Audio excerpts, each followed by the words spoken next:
Good morning students. Ajanta पाठ जो कि डॉक्टर भगवत शरण उपाध्याय द्वारा लिखित है। इसमें अजंताओं की गुफाओं के बारे में बताया गया है, जो कि एलोरा और एलिफेंटा की गुफाएं हैं, जिनको काटकर भित्ति चित्रों का निर्माण किया गया है। और बुद्ध के जन्म की समय की इसमें घटनाएं बताई गई हैं, जो कि घटनाएं हैं जातक कथाएं कहलाती हैं। इसमें खूब साधारण खूबियों को दर्शाया गया है। और गुफाओं का निर्माण ईसा से करीब 200 साल वर्ष पहले इसको शुरू कर दिया गया था और 7वीं शताब्दी तक ये बनकर तैयार हो गया। इसमें इन्हीं भित्ति चित्रों और एलोरा एलिफेंटा की गुफाओं का वर्णन किया गया है, जिन गुफाओं को पहाड़ों को काटकर बनाई गई हैं। तो उनसे संबंधित पहले हम इनके गद्यांश को पढ़ते हैं और उनसे संबंधित प्रश्नों के उत्तरों को पूर्ण करेंगे। सबसे पहले मैं इस गद्यांश का वाचन करूंगी, आप ध्यान से सुने। जिंदगी की मौत के पंजों से मुक्त कर उसे अमर बनाने के लिए आदमी ने पहाड़ काटा। किस तरह इंसान की खूबियों की कहानी सदियों के बाद आने वाली पीढ़ियों तक पहुंचाई जाए, इसके लिए आदमी ने कितने ही उपाय सोचे और किए। उसने चट्टानों पर अपने संदेश खोदे, ताड़ों के ऊंचे धातुओं से चिकने पत्थर खंभे खड़े किए, तांबे और पीतल के पत्थरों पर अक्षरों के मोती बिखेरे और उनके जीवन मरण की कहानियां सदियों के उतार पर सरकती चली आ रही हैं और आज हमारी अमानत विरासत बन गई है। इस गद्यांश से संबंधित आप प्रश्न देखें। प्रश्न है, उपर्युक्त गद्यांश का संदर्भ लिखिए। यानी जो आपने गद्यांश मैंने अभी वाचन किया है उसका आपको संदर्भ बताना है। तो संदर्भ आप इस तरह से लिखेंगे। आपको संदर्भ हमेशा एक सा ही लिखना है, बट आपको पाठ के लेखक का नाम आपको सही से याद होना है और पाठ का नाम याद करना है। आपको बस इनमें से 2 ही बातें याद रखनी है, पाठ का नाम और लेखक का नाम। तो अब मैं आपको संदर्भ बोलकर बता रही हूँ, ध्यान से सुने। प्रस्तुत गद्यांश हमारी पाठ्य पुस्तक हिंदी से संकलित अजंता पाठ से उद्गत किया गया है। इसके लेखक डॉक्टर भगवत शरण उपाध्याय। आप इस तरह से भी कह सकते हैं और दूसरी तरह से मैं बता रही हूँ। प्रस्तुत गद्यांश हमारी पाठ्य पुस्तक हिंदी के पाठ अजंता नामक से लिया गया है। इसके लेखक डॉक्टर भगवत शरण उपाध्याय जी हैं। अब इसका दूसरा प्रश्न देखें। गद्यांश के रेखांकित अंश की व्याख्या कीजिए। आपको इस रेखांकित अंश यानी जो अंडरलाइन है उसकी व्याख्या बतानी है। तो ध्यान से सुने। जिंदगी की मौत के पंजों से मुक्त कर उसे अमर बनाने के लिए आदमी ने पहाड़ काटा। प्रस्तुत पंक्तियों में लेखक कहता है कि भौतिक शरीर की मृत्यु निश्चित है। जो भौतिक शरीर हमारा है उसकी मृत्यु क्या है? निश्चित है।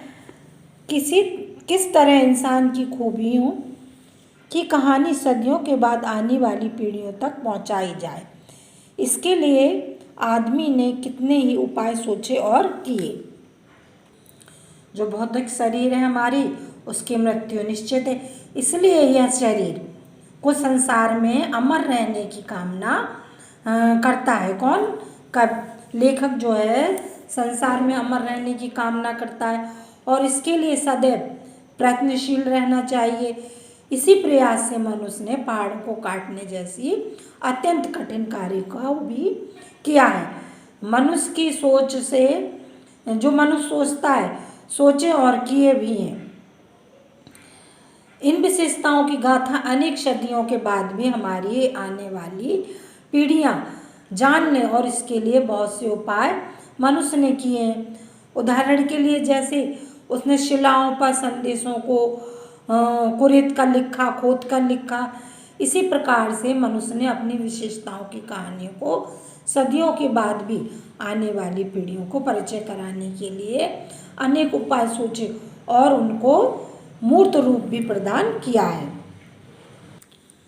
अब इसमें अगला प्रश्न है, इंसान की विशेषताओं को पीढ़ियों तक पहुंचाने के लिए आदमी ने कौन कौन सी युक्तियां सोची और की।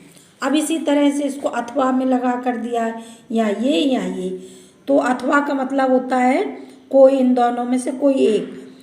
इंसान की खूबियों को अगली पीढ़ियों तक पहुंचाने के लिए आदमी ने कौन कौन से उपाय किए। अब इन दोनों प्रश्नों का उत्तर एक ही होगा, उसको आप ध्यान से सुने। इंसान की विशेषताओं पीढ़ियों तक पहुंचाने के लिए आदमी ने चट्टानों पर अपने संदेश खोदे और चिकने जो पत्थर थे, पत्थर के खंभे गाड़े और तांबे पीतल के पत्थरों पर अक्षरों की मोटी अक्षरों से लिखकर मोती बिखेरे और सदियों से सरकती चली आ रही जो हमारी अमानत विरासत बन गई है। अब इसमें आपको अगला देखना है, ये खा नंबर का, इसका मैं वाचन कर रही हूँ। और जैसे रंगसाजों ने उन गुफाओं पर रौनक बरसाई है, चितेरे जैसे रंग और रेख में दर्द और दया की कहानी लिखते हुए कलावंत छैनी ने मूर्ति उभारते कोरते गए हैं। वैसे ही अजंताओं पर कुदरत का नूर बरस पड़ा है, प्राकृतिक भी वहाँ थिरक उठी है। बम्बई अब मुंबई के सूबे में बम्बई और हैदराबाद के बीच विंध्याचल के पूरब पश्चिमी दौड़ती पर्वतमालाओं के निचोंदे पहाड़ों का एक सिलसिला उत्तर से दक्षिण तक चला गया है, जिसे सह्याद्री कहते हैं। अजंता के गुहा मंदिर उसी पहाड़ी और जंजीर को सनात कहते हैं। अब इसमें आप पहला प्रश्न देखें, उपर्युक्त गद्यांश का संदर्भ लिखिए।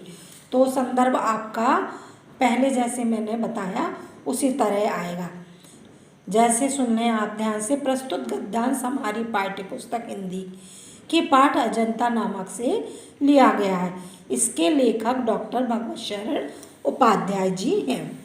अब दूसरा है, गद्यांश के रेखांकित अंश की व्याख्या कीजिए। अब ये जो रेखांकित अंश है उसकी व्याख्या करनी है। चितेरे जैसे रंग और रेखा में दर्द और दया की कहानी लिखते गए।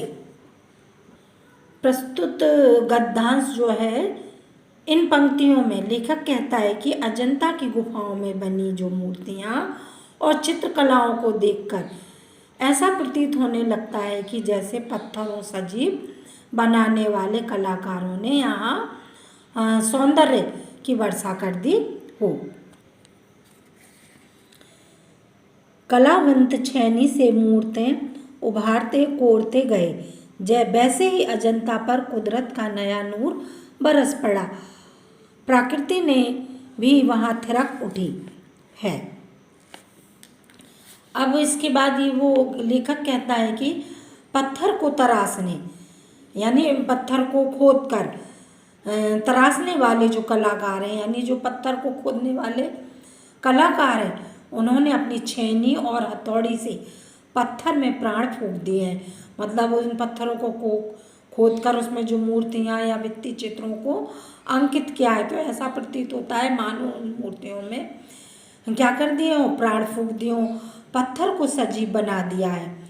चित्रकारों ने अपनी तुलना से रंगों की सारी पीड़ा और दया के भाव को साकार करने में चित्र अंकित कर दिए। यानी उन पत्थरों में जो रंग भरे हैं तो ऐसा लगता है जैसे साकार चित्र हो, सजीव हो, बिल्कुल मानव की कला यहाँ सजीव हो उठी है। उस सजीव कला में प्रकृति ने अपना भरपूर योग दिया है, जिससे कि अजंता के दृश्य बहुत ही मनोरम यानी सुंदर प्रतीत होते हैं और ऐसा लगता है कि जैसे प्रकृति प्रसन्न होकर या खुश होकर क्या कर रही हो, नृत्य कर रही हो। अब इसमें आपका अगला प्रश्न है, अजंता की मूर्ति कला की कौन कौन सी विशेषताएं इस गद्यांश में बताई गई हैं। फिर से सुने, अजंता की मूर्ति कला की कौन कौन सी विशेषताएं इस गद्यांश में बताई गई हैं। तो अब आप इसका प्रश्न देखें। अजंता की जो मूर्ति कला है अत्यधिक जीवंत है, यानी ऐसा लगता है जैसे जीवित है।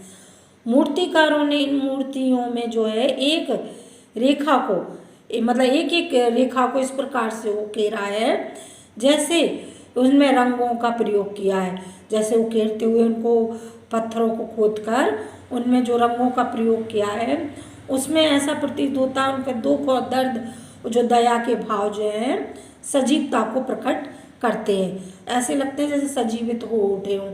और मूर्तियों का जो उभार है और आकार है वो अत्यंत ही सुंदर है। मतलब उन पहाड़ों को खोदकर इस प्रकार की सुंदरता को व्यक्त किया गया है रंगों और खुदाई के माध्यम से। अब इसमें आप गा नंबर का देखें, ये इसका मैं वाचन कर रही हूँ। पहले पहाड़ काट कर उसे खोखला कर दिया गया, फिर उसमें सुंदर भवन बना लिए गए जहाँ खम्भों पर उनकी मूर्ति विहंस उठी। भीतर की समूची दीवारों और छतें रगड़कर चिकनी कर ली गईं और तब उनकी जमीन पर चित्रों की एक दुनिया ही बसा दी गई। पहले पल स्तर लगाकर आचार्यों ने उन पर लहराती रेखाओं के चित्रों की काया सिरज की। फिर उनके चेले कलावंतों ने उन्हें रंग भरकर प्राण फूंक दिए। फिर तो दीवारें उमंग उठी, पहाड़ पुलकित हो उठे। अब आप इसमें भी देखें, उपर्युक्त गद्यांश का संदर्भ लिखिए। तो जैसा मैंने पहले बताया उसी तरह से प्रस्तुत गद्यांश हमारी पाठ्य पुस्तक हिंदी के पाठ अजंता नामक से लिया गया है। इसके लेखक डॉक्टर भगवत शरण उपाध्याय जी हैं। अब दूसरा प्रश्न है, रेखांकित अंशों की व्याख्या कीजिए। ये जो रेखांकित अंश है उसकी आपको व्याख्या बतानी है। तब उनकी जमीन पर चित्रों की एक दुनिया ही बसा दी गई। तो प्रस्तुत गद्यांश की जो पंक्तियां हैं रेखांकित, उसमें लेखक कहता है कि अजंता की चित्रकलाएं वर्तमान स्वरूप यानी वर्तमान यानी अभी के समय स्वरूप में कैसे आई, इसके पीछे चित्रकारों ने कठोर मेहनत की, कठोर परिश्रम किया था और पहाड़ों को काट कर उसमें खोखला करके उसकी दीवारों की छतों को रगड़ करके चिकना किया। फिर उस पर दुर्लभ भित्ति चित्रों की एक सुंदर दुनिया बसा दी। फिर इसके बाद है, उनके चेले कलावंतों ने उसे रंग भरकर प्राण फूंक दिए। और उसके बाद जो उनके शिष्य थे कलावंत, उन्होंने उन चित्रों में रंग भरकर उसको कैसा बना दिया, प्राणवान। यानी ऐसा प्रतीत होने लगा उन चित्रों को देखकर जो चित्र बने हैं वो सजीव हो, जीवित हो बिल्कुल। अब इसमें आपका अगला प्रश्न, पहाड़ों को किस प्रकार जीवंत बनाया गया गद्यांश के आधार पर स्पष्ट कीजिए। अब इसमें आपका प्रश्न का उत्तर ये है, ध्यान से सुने। निर्जीव पहाड़, निर्जीव माने जिसमें जान ना हो, सजीव माने होता है जिसमें जान हो, और जो निर्जीव यानी जिसमें जान ना हो, जैसे पत्थर ही है। तो निर्जीव पहाड़ों को प्राणवान जीवन तो बनाने के लिए कलाकारों को कठोर परिश्रम करना पड़ा, यानी बहुत मेहनत करनी पड़ी। पहाड़ों के भीतर से पहले उन्होंने क्या किया, खोखला किया, और खोखला करने के बाद दीवारों छतों को रगड़कर चिकना बनाया। फिर उन आचार्यों ने लहरदार रेखाओं द्वारा चित्रों को सृजन करके उनके शिष्यों ने उसमें क्या किया, रंग भर दिया। क्या करा उन्होंने, रंग भरकर उनको सजीव कर दिया। अब अगला देखें, इसमें घ नंबर, कितना जीवन बरस पड़ा है इन दीवारों पर, जैसे फसाने अजायब का भंडार खुल पड़ा हो। कहानी से कहानी टकराती चली गई। बंदरों की कहानी, हाथियों की कहानी, हिरणों की कहानी, कहानी क्रूरता और भय की, दया त्याग की। जहाँ बेरहमी से वहीं दया का ही समुद्र उमड़ पड़ा है। जहाँ पाप है वहीं क्षमा का सोता फूट पड़ा है। राजा और कंगले, बिलासी और भिक्षु, नर और नारी, मनुष्य और पशु, सभी कलाकारों के हाथों सिरसते चले गए। हैवान की हैवानी को इंसान की इंसानियत से कैसे जीता जा सकता है, कोई अजंता में जाकर देखे। अब प्रस्तुत गद्यांश का संदर्भ लिखिए, इसमें प्रश्न है। तो प्रस्तुत गद्यांश हमारे पाठ्य पुस्तक हिंदी के पाठ अजंता से लिया गया है। इसके लेखक डॉक्टर भगवत शरण उपाध्याय जी हैं। अब अगला प्रश्न है, गद्यांश के रेखांकित अंश की व्याख्या कीजिए। तो ये देखें, कितना जीवन बरस पड़ा और इन दीवारों पर जैसे फसाने अजायब का भंडार खुल पड़ा हो। तो इसमें लेखक कहता है कि इन प्रस्तुत पंक्तियों में लेखक कहता है कि अजंता की गुफाओं की दीवारों पर बने चित्र इतने सुंदर हैं कि उन्हें देखकर ऐसे लगता है कि दीवारों पर जीवन उतर आया हो। कहानी से कहानी टकराती चली गई। बंदरों की कहानी, हाथियों की कहानी, हिरणों की कहानी, कहानी का क्रूरता और भय और दया त्याग की।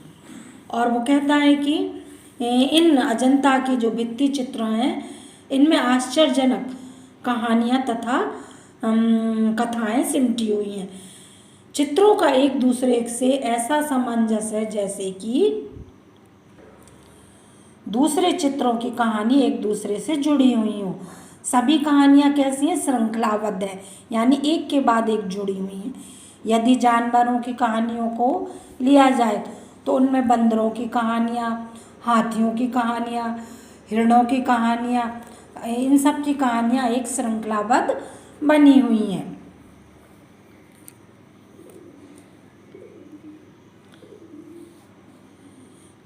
बेरहमी है वही दया का भी समुद्र उमड़ पड़ा है। जहाँ पाप है वहीं क्षमा है, तोता फूट पड़ा है। और लेखक कहता है कि जहाँ पर इन कहानियों की श्रृंखलाबद्धता है, उन भावों को प्रदर्शित करने के लिए कहानियों में क्रूरता और भय, दया, त्याग आदि कहानियाँ भी चित्रित है। इसके माध्यम से श्रृंखला में निर्दयता को भी चित्रित किया गया है। क्या किया गया है? निर्दयता को भी चित्रित किया गया, मतलब उसके माध्यम से बताया गया। वही दया की कहानियों का भी सुंदर चित्रण है। मानो इन दया की कहानियों का ये कैसा हो, एक सागर के समान उमड़ पड़ा हो। जहाँ पाप का चित्रण है वहीं क्षमा का भी चित्रण है। मानो ऐसे लगता है जैसे क्षमा का अंतरस स्रोत वहाँ से निकल पड़ा हो। अब इसमें अगला प्रश्न है, दीवारों पर बने चित्र किन किन से संबंधित हैं? तो जो चित्र बने हैं, पहाड़ खोदकर बनाए गए हैं, वो पूछ रहा है कि लेखक ये किन किन से संबंधित हैं। तो अब आप उत्तर को ध्यान से देखें, सुने। दीवारों पर बने चित्र राजा, कांगले, भिक्षु, नर, नारी, मनुष्य और पशुओं से संबंधित है। उसमें हैवान और हैवानियत को, मनुष्य ने मनुष्यता को कैसे जीता जा सकता है, दर्शाया गया है।